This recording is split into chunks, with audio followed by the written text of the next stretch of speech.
Hi everybody, this is SAAD.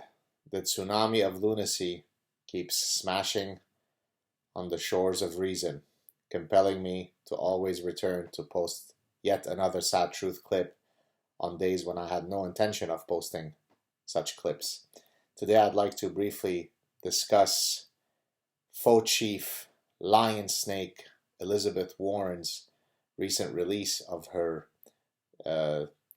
ancestry tests, whereby she feels that the results vindicate her position that, she's Native American, or at least that she has Native American ancestry in her lineage. The results came out showing that she's roughly 1/64th to 1/1024th, maybe Native American. This is her idea of demonstrating that she was telling the truth. It's breathtaking. To be so delusional, so dishonest, is baffling. But of course, we all know that she used her, Native American ancestry to hugely benefit in terms of her professional career, both directly in reporting that she's a woman of color of Native American ancestry when she obtained professorships, and when she discussed her profile in her academic career. But then of course now, as she weaves a narrative about her history as a politician, she is part Native American.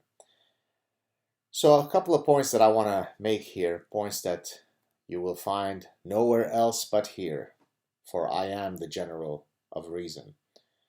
Number one, we often hear the progressives talk about the grotesque nature of cultural appropriation, where cultural appropriation is when Lena Dunham goes to her college and she recoils in horror to see that the cafeteria is serving Vietnamese food and sushi, and that white people are eating it, and that's just gastronomical cultural appropriation.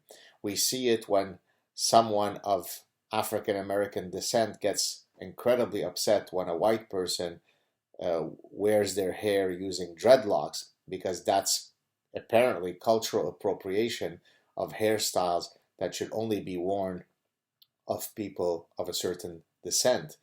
We see it when Yale University puts out edicts explaining to adults who attend that university, one of the most prestigious universities in the world, what are the types of Halloween costumes that they're allowed to wear or sport for that event. And they should certainly stay away from racist stereotypes whereby you culturally appropriate Native American dress, the old cowboys and Indians.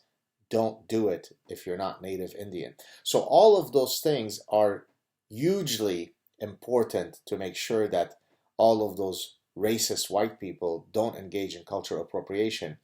But a unbelievably white person, it is difficult to have ancestry that is more white than Elizabeth Warren, when she genuinely, truly, in the true sense of the term, engages in cultural appropriation. She is taking as her own identity the culture and the history, and in this case, the tragic history of a people's, so that she can benefit from it. Where you truly have cultural appropriation, right? Eating sushi is not cultural appropriation, because if that's the case, my children are some of the biggest Nazis on earth because they love sushi, and yet, last I checked, we weren't Japanese, or maybe we are. I think I am 1/1,000,000th part Japanese, and therefore I am samurai SAAD. But in any case, she is engaging in the genuine meaning of what cultural appropriation is. She is appropriating the cultural narrative of another people's to benefit her. So that's number one. Number two, many of you know the malady that I have coined as collective Munchausen. So for those of you who are not familiar, Munchausen syndrome is where I feign having an illness or an injury so I can garner empathy and sympathy. Munchausen syndrome by proxy is where I take someone who's under my care, my biological child, my elderly parent, my pet, and I harm that sentient being so that I can then benefit from the empathy and sympathy. Well, what Elizabeth Warren is doing, or excuse me, faux chief, lion, snake, Elizabeth Warren is doing, is engaging in collective Munchausen by proxy. She infantilizes the native people. She usurps their pain, their genuine suffering, but then she piggybacks on that. Look at me, poor me. I've had a rough upbringing because it's part of my history that I have shared in that historical grievance of the Native Americans. So that is a profound psychiatric disorder when you suffer from Munchausen syndrome by proxy. But in her case, it's certainly meant as a profoundly duplicitous attempt to weave a political narrative that will benefit her. But then thirdly, it turns out, as you probably know, and let me get the exact term here, the last universal common ancestor is basically the idea that if you unfold the tree of life, the evolutionary tree of life, we all ultimately link back to a common ancestor. So if you go back us with the chimps, well, we can estimate how long ago we had a common ancestor, which will be more recently than if it is humans with cats, that's more recent than if it's us with birds. So we can keep going back, unfolding the evolutionary tree of life to see how linked we are in this grand tree, very much the way you would do a human genealogical tree. You could do a tree where all living creatures are linked, are placed on that tree. And therefore you do something called comparative genomics, where you then demonstrate how much of the genomes of species A and B are similar. Okay? This is called comparative genomics. And so in this case, not only could I use comparative genomics to do an analysis between two mammals, a mammal and a reptile, but I could do an analysis between humans and fruits. Okay? So it turns out, using the brilliant logic of faux chief, lion, snake, Elizabeth Warren, that I am part banana. In my family, there is part cauliflower.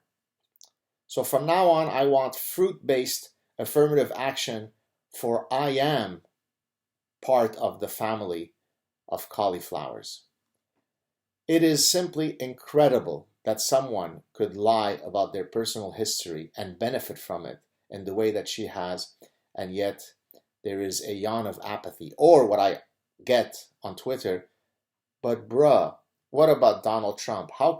Why are you upset about Elizabeth Warren, but you don't comment on Trump University? Right, because the only way that I could comment about how duplicitous Elizabeth Warren is if I comment on every other instance of duplicity in the world of your choosing. Otherwise, bruh, I'm a hypocrite. Have a good day, everybody, and slowly we inch toward the infinite abyss of darkness. Cheers.